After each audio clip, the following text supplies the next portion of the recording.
Penanya mengatakan suami saya tidak memenuhi nafkah batin ke saya karena tidak ada ketertarikan seksual. Saya sudah melakukan dan memperbaiki semua tuntunan suami agar dia memiliki ketertarikan seksual. Namun hasilnya sampai saat ini saya tidak dinafkahi batin. Tapi nafkah jasmani masih mengalir. Suami saya tidak suka dengan keluarga saya. Hampir setiap hari mengkritik saya. Dan suami merasa semangat beribadahnya terganggu karena saya. Sehingga saat ini suami suka marah-marah, sholat di akhir waktu, jarang membaca Al-Quran, dan perhitungan dalam sedekah. Bagaimana baiknya Ustaz untuk saya? Apakah berpisah atau tidak? Baik, bagi penanya ini dan penanya-penanya yang lainnya, saya menyampaikan dulu kepada Anda sebelum Anda bertanya dan juga kami jawab ya sebenarnya sebelum Anda menyusun pertanyaan dan juga pada saat kami akan jawab bertakwa kepada Allah Subhanahu wa taala. Ya, takutlah kepada Allah. Pertanyaan harus sesuai dengan keadaan apa adanya ya. Karena kami akan menjawab sesuai dengan pertanyaan Anda. Jangan sampai Anda cenderung sepihak. Sehingga akhirnya jawaban Anda bisa tunggangi untuk maslahat Anda pribadi. Pertanyaan masalah agama harus jelas. Tertuju ya, kepada permasalahan yang sedang dihadapi. Yang benar Anda katakan benar, yang salah tentunya. Saya tidak mengatakan penanya ini, tapi semuanya yang bertanya ya. Saya akan masuk ke pertanyaan yang sudah masuk ini. Di potongan pertamanya saya bagi beberapa potongan. Suami saya tidak memenuhi nafkah batin ke saya karena tidak ada ketertarikan seksual. Saya sudah melakukan dan memperbaiki semua tuntutan suami agar dia memiliki ketertarikan seksual. Namun hasilnya sampai saat ini saya tidak dinafkahi batin. Tapi nafkah jasmani masih mengalir. Ini saya anggap potongan pertama dari pertanyaan Anda ya. Memang kami kaum laki-laki ini, saya bicara sebagai laki-laki, itu sangat pekah dalam masalah seksual ini. Perlu ibu tahu dan semua wanita muslimah wajib mengetahui masalah ini. Laki-laki itu sangat pekah. Pekah dengan bau mulut, nafas, bau ketiak, bau kemaluan, terus penampilan, cara menyisir rambut, memakai pakaian yang menarik bagi dia gitu ya. Kalau ada yang luput saja dari masalah ini, maka mungkin membuat dia tidak tertarik untuk melakukan itu. Tidak tertarik untuk melakukan hal tersebut. Dan itu normal. Semua laki-laki akan sama. Dan banyak laki-laki tidak mau membahasakan karena khawatir istrinya tersinggung. Oleh karena itu setiap muslimah, setiap istri wajib bagi dia. Karena ini melayani biologi suami kan kewajiban. Maka wajib bagi dia menjaga semua rentetan biologis itu. Di antaranya tadi menjaga bau badan, mulut, ya, nafas, kemudian ketiak, kemaluan. Ini anggota tubuh yang sensitif ya. Harus dijaga. Jangan Anda sembarangan makan karena hanya hembusan nafas Anda mengganggu. Atau bau mulut, ya, atau ada lubang di gigi.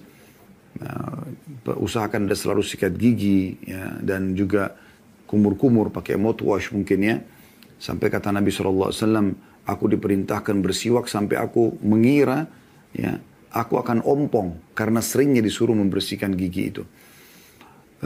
Begitu juga dengan bau badan. Anda tahu hadis Nabi SAW, kata Nabi SAW, kalau kalian datang dari safar, janganlah ia masuk menemui keluarganya sampai dia memberitahukannya. Agar para perempuan atau para istri itu ya, menyisir rambutnya dan mencukur bulu kemaluannya. Jadi ada hubungannya, hubungan biologis dengan masalah itu. Kerapian, kebersihan ya.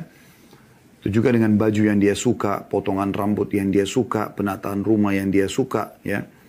Saya tidak tahu tuntutan suami Anda ini seperti apa, tapi ini saya bicara secara global. Kalau apa yang saya bahasakan tadi Anda sudah yakin, tidak ada bau badan lagi ya. Karena gini, kadang-kadang kita sikat gigi nih. Kita pakai mouthwash untuk bau mulut misalnya. Itu dalam hitungan 10 menit saja sudah berubah. Kalau apalagi walaupun Anda tidak makan dan minum apa-apa lagi ya, tapi itu sudah cukup untuk mengubah kembali kepada bau awal atau minimal sudah menghilangkan bau wangi daripada odol yang sudah kita pakai gitu. Jadi memang menggunakan ini bukan sekali saja, tapi beberapa kali. Setiap saat diperlukan. Kalau perlu setelah ngobrol sama suami ternyata belum terjadi interaksi biologis, pas sudah ada arah ke sana Anda kumur-kumur lagi. Itu penting. Karena itu sensitif sekali bagi laki-laki. Dan kebanyakan laki-laki tidak mau berbicara. Mereka kalau yang beriman mengekang itu. Kalau yang fasik, udah dia lampiaskan kepada yang lain. Anda tahu apa yang dijual oleh pelacur-pelacur naudzubillah di luar sana? Ya?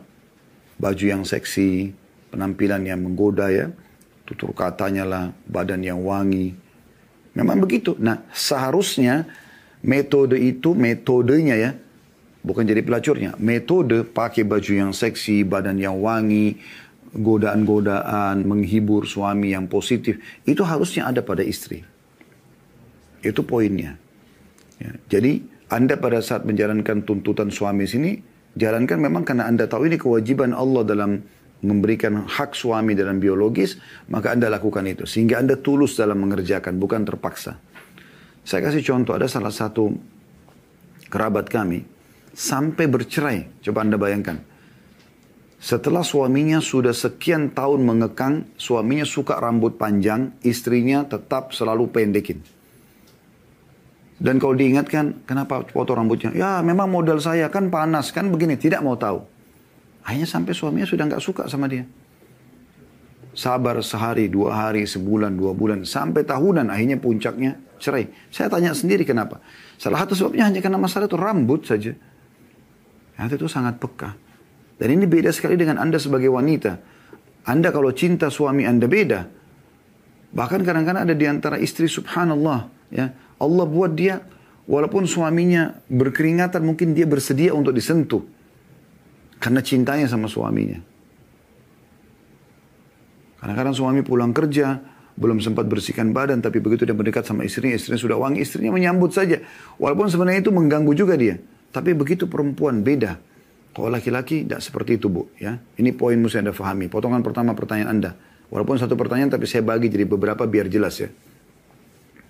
Jadi kalau Anda sudah jalankan semua apa yang saya sampaikan tadi, berarti ini ada kesalahan di suami Anda. Tapi kalau Anda belum jalankan ini, ya, masih ada egoisme Anda, maka Anda perbaikin itu. Kemudian di sini dikatakan suami saya tidak suka dengan keluarga saya. Ini poin perlu digarisbawahi. Ini bagian kedua dari pertanyaan Anda. Suami saya tidak suka dengan keluarga saya. Kenapa suami Anda tidak suka? Cari tahu apa sebabnya. Karena dia punya hak. Seorang wanita kalau sudah menikah, suaminya di atas siapapun dari manusia. Termasuk ayah kandungnya sendiri. Ayah kandungnya si wanita. Jangankan bicara keluarga secara umum. Ayah Anda yang Anda lahir dari sperma dia, yang nama dia ternisbatkan pada nama Anda. Misalnya nama Anda Aisyah, nama ayah Anda Abu Bakar, nama Anda Aisyah Abu Bakar. Anda menikah tidak bisa diganti nama ayah Anda. Tapi setelah menikah, kepatuhan Anda pada ayah menjadi nomor 2. Pindah kepada suami. Termasuk ibu Anda juga. Jadi memang dia punya hak yang Anda harus dahulukan dari keluarga Anda semuanya. Apa yang suami tidak suka, jangan dilakukan. Jangan ngotot. Tetap suruh saudara datang, tetap suruh orang tua datang. Suami butuh waktu sama Anda. Nah ini nggak bisa. Saya yakin setiap laki-laki normal, kalau dia sudah diberikan haknya, terpenuhi. Dan ini saya lihat memang inti permasalahan sebenarnya di masalah pertama tadi. Masalah biologis yang terbengkalai. Karena laki-laki kalau sudah terbengkalai di situ, rentetannya kemana-mana. Termasuk masalah emosional, ya. Termasuk masalah tadi dianggap kurang bersedekah, ya. Ini memang berpengaruh kepada hal-hal itu. Jadi Anda cari tahu sebabnya apa. Dan siapa di antara keluarga Anda yang dia tidak suka. Ya udah, batasi dulu sementara. Kemudian cari tahu momentum yang tepat. Anda bisa berdiskusi sama dia, berbicara dengan dia. Bicarakan baik-baik. Gitu. Ada masalah apa? Kenapa ayah saya? Kenapa ibu saya? Kenapa tante saya? Oh dia begini, begitu dan segala macam. Anda adil di sini. Kalau suami benar, Anda bilang, oh iya memang Anda benar. Memang kamu benar. Saya akan sampaikan ke keluarga saya. Tapi kalau suami salah, nasihatin baik-baik. Tapi kan bukan itu dalam Islam begini dan begitu. Kita bicara baik-baik. Ya. Itu dari suami Anda tidak suka keluarga Anda. Potongan ketiga. Hampir setiap hari mengkritik saya. Ini positif, Bu. Ya. Kritik itu kan berarti ada sesuatu yang dia tidak suka. Tidak mungkin dong kalau orang normal kritik tanpa sebab. Tidak mungkin. Pasti ada sesuatu di situ yang dia tidak suka, maka dia kritik. Anda bisa kritik orang lain. Kenapa? Karena ada yang Anda tidak suka kan? Kalau sesuatu yang tidak suka itu sudah hilang, saya yakin tidak ada lagi kritisnya. Tidak ada lagi kritiknya. Ya. Dari sini Anda ambil positifnya. Apa kata Umar radhiyallahu anhu? Saya akan terus berterima kasih seumur hidup saya kepada seseorang yang mengingatkan satu kesalahan saya. Beliau menerima. Kalau selama ini orang selalu puji kelebihan kita saja tanpa mengingatkan kekurangan kita, maka ini jadi masalah baru ini. Karena kita tidak pernah tahu yang mana kurang dari diri kita. Kalau yang lebih sudah oke, tapi yang kurang bagaimana?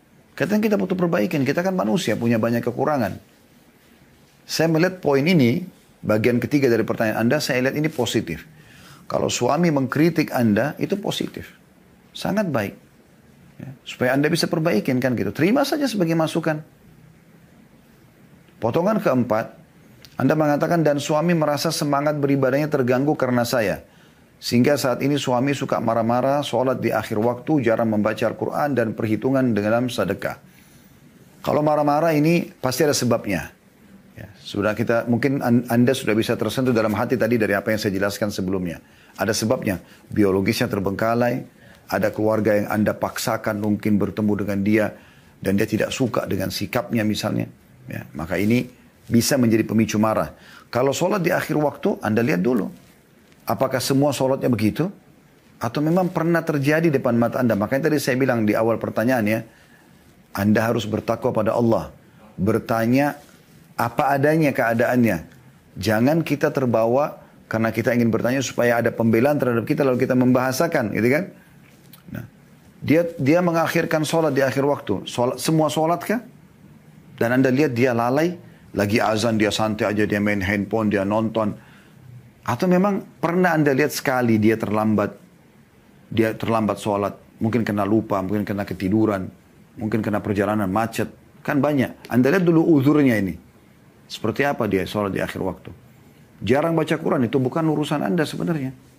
Nggak ada hubungannya dengan permasalahan Anda ini. Karena itu hak dia pribadi. Dia baca Quran, tidak baca Quran, tidak ada hubungannya sama istri. Dia boleh baca, boleh tidak baca. Urusan dia sama Tuhannya Allah Subhanahu Wa Taala. Jangan dihubungkan dengan pertanyaan Anda di sini. Dan perhitungan dalam sedekah, ini juga hak dia pribadi. Itu urusan dia, karena sedekah itu sunnah.